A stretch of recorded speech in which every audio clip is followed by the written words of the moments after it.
बिस्मिल्लाहिर्रहमानिर्रहीम। खातिन हज़रात, मैं हूँ अख्तर अब्बास और आप सबको मेरा सलाम पहुँचे। कभी आप हॉस्पिटल जाएं तो लगता है सारी दुनिया ही बीमार हो गई है, हर तरफ मरीज़ ही मरीज़ हो रहे हैं। खुदा ना खास्ता कहीं थाने में चला जाए तो वहाँ पता चलता है कि आधी दुनिया पे केसेस ही हैं। इसी तौर पे कोर्ट में चले जाएं तो हर तरफ से बेचारे मज़लूम और ख़वातीन, हज़रात, बच्चे वहाँ फिर रहे होते हैं।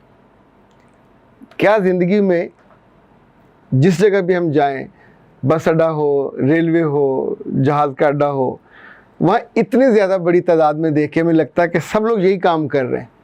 हो सकता है ये तासुर दुरुस्त हो, क्योंकि पिछले एक माह में जो सबसे ज़्यादा हमारे पास कॉल्स और दुख और तकलीफ़ें आ रही हैं वो जोड़ों के दर्दों की आ रही हैं, गोडों, गिट्टों और ख़ास तौर पर जो यूरिक एसिड का वजह से। तो अगर उससे ये सबक निकाला जाए कि क्या सारी दुनिया को यूरिक एसिड ही हुआ है, पर अगर ये ना भी निकालें तो इसका मतलब है बहुत ज़्यादा लोग इस वजह से दुखी हैं। इन्हें हम छोटे थे तो गंठिया का लफ्ज़ सुनते थे कि और तो फलां को गंठिया हो गया, वो बेचारी उठ नहीं सकती, बैठ नहीं सकती। अच्छा, जब उठ नहीं सकते, बैठ नहीं, खाना का तो वैसे ही चल रहा होता है, वज़न और बढ़ने लगता है, मूवमेंट होती नहीं है और वो ख़वातीन रोती होती हैं कि जोड़ों में इतना दर्द है, गोडों में, गिट्टों में, इलाज नहीं करवाती और फिर हौले हौले ये चीज़ इतनी बढ़ जाती है कि उम्र भर का मर्ज़ बन जाता है। दादी नानी की उम्रों में मैंने ख़वातीन को आंसुओं से रोते देखा कि कोई घर में उन पर रहम खाए, तरस खाए और उनको दबा दे।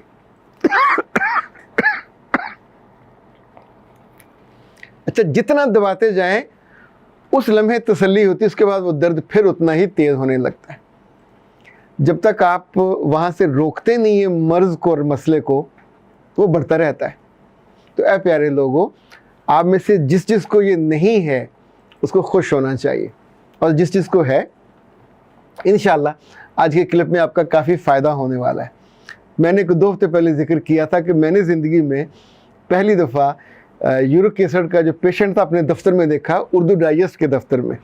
जो मेरे सब एडिटर थे, अज़हर बिन मज़हर उनका नाम था, तो उनको जब मैंने काम के दौरान अपनी कुर्सी के आगे कुर्सी रख के, टांग रख के बैठे होते देखा था तो मुझे बहुत अजीब लगता था।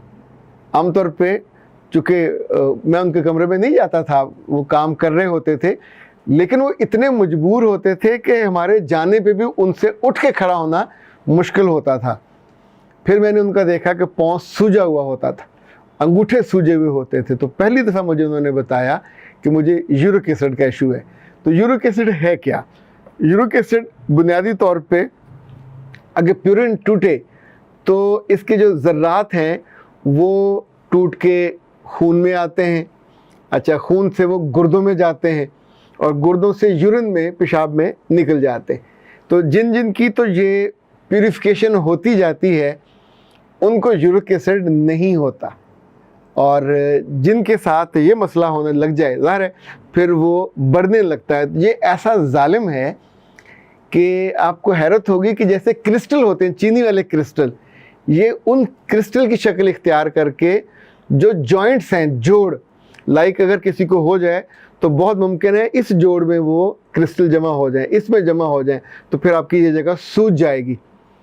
अभी आपको शायद कुछ तस्वीरें भी नज़र आएंगी कि जिसमें लोगों की उंगलियां, लोगों के अंगूठे, लोगों के जो जॉइंट्स हैं वो इन क्रिस्टल की वजह से इतने सूजे हुए कुप्पे बन जाते हैं। आप पाँव में जूता नहीं पहन सकते, आप पाँव लटका के नहीं बैठ सकते और आप चल फिर नहीं सकते। इतना दर्द होता है कि आपकी लिटरली कराहें और वो निकल रही होती, चीखें निकल रही होती हैं। अब ये दर्द किस उम्र में होगा और किन लोगों को होगा?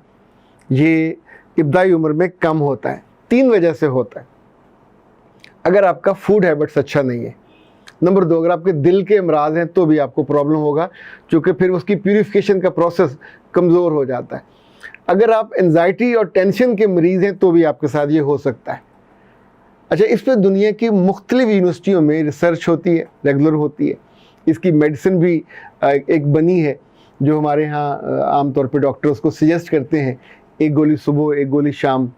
और अब सवाल ये है कि किन चीज़ों से ये बढ़ता है सुर्ख गोश्त जो बड़ा गोश्त है, जब लोग उसको ज़्यादा खाते हैं, बहुत ज़्यादा खाते हैं, तो उससे बढ़ता है, ओमेगा 3 से बढ़ता है, फैटी एसिड से बढ़ता है।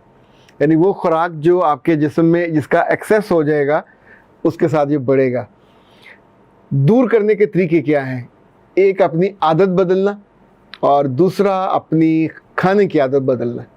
लाइक अगर आप रोज़ाना सुबह शाम 30-30 मिनट वॉक करना शुरू कर दें, तो जिस पेशेंट को आप जो उठ ना सकता हो, जिसके जूते ना पूरे आते हों और शुरू में उसके अंगूठे चलते ना हों, जो कि बहुत वज़न पड़ता है तो पर तकलीफ़ होती है, लेकिन अगर वो वॉक करना शुरू हो जाए तो एक चक्कर के बाद आमतौर पे वहाँ से जो क्रिस्टल्स हैं वो मूव कर जाते हैं और आपके वो अंगूठे ठीक से मूव करने लगते हैं, आपकी जो सूजन है वो कम हो जाती है। खाने में आपको हर सूरत में जो दूध लेंगे वो कम चिकनाई वाला शुरू करेंगे। इसी तौर पे जो खाने लेने हैं उनके बारे में आपसे गुजारिश करूंगा कि गोश्त आपका बहुत कम हो जाएगा। अंडों की सफ़ेदी पे जाएंगे, जर्दी, आपकी खुराक में सिरका और ख़ास तौर पे जो नेचुरल सिरका है, जो हर्बल है, वो सेब का भी हो सकता है, ऑर्गेनिक जिसको कहते हैं, ये सिरका आपकी खुराक में लाजमी आ जाएगा। लेमन आपकी खुराक में लाजमी आ जाएगा। और जो अगर कोई शराब करता है या नशा करता है, ये उसको बहुत बढ़ाता है, उसको कम करना पड़ेगा। इसी तौर पे आप जिस चीज़ में भी खाना बनाते हो, खाना आपको आम ऑयल में बंद करना पड़ेगा। लोग ये नहीं करते, नतीजतन उनका यूरिक एसिड नहीं कम होता।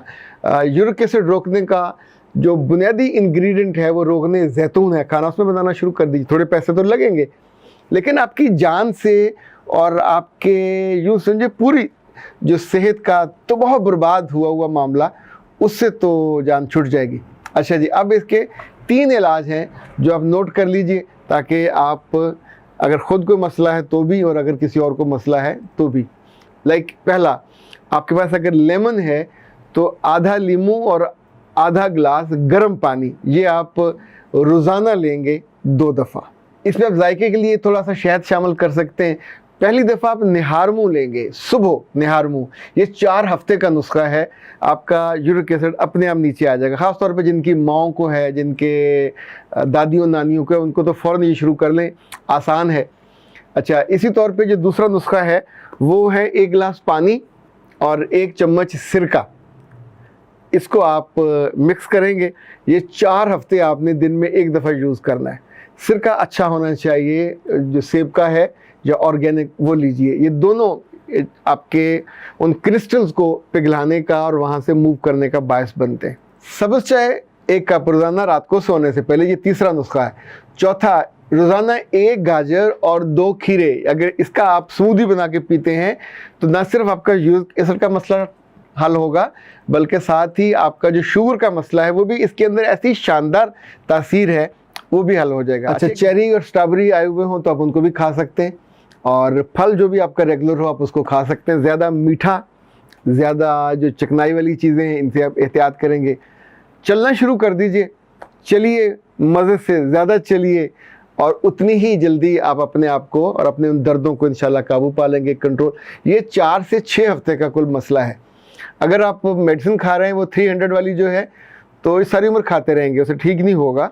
क्योंकि जितनी यूनानी मेडिसिन है ये सारी उम्र खाने के लिए है, ये ठीक करने के लिए, क्योर करने के लिए नहीं है, ये बस केयर करने के लिए। अल्लाह न करे कभी आप में से किसी को ये यूरिक एसिड वाला मसला हो जाए। ये ऐसा जालिम है, ये वो छुपा हुआ दुश्मन है जो अंदर से मारता रहता है। ऐसी दर्द, ऐसी तकलीफ़, ना तो आपको बंदा रख सकते हैं ना बंदी रख सकते हैं जो हर वक्त आपको दबाता रहे। वो सूजे हुए गोडे गिट्टे और जोड़ जो हैं, ख़ास तौर पे पाँव के अंगूठे सूज जाते हैं। आप ज़्यादा पाँव लटका के बैठ नहीं सकते, गाड़ी ड्राइव करते हुए प्रॉब्लम होता है, चलते हुए तो ज़ाहिर है वो बंदे की टीसें होती हैं। तो अगर आदतें बदल जाएं, ग़िज़ाई जो आदतें हैं वो भी बदल जाएं और थोड़ा हेल्दी फूड लेने लग जाएं, तो मैं आपको यकीन दिलाता हूँ। फिर भी अगर आपको प्रॉब्लम है तो फिर डॉक्टर नौशीन साहबा से रब्ता करें, 030145854405। उनसे पूरा डाइट प्लान लें, ज़िंदगी अपनी आसान करें। अल्लाह खैर सल्ला। अख्तर अब्बास को दीजिए इजाज़त। अस्सलाम वालेकुम।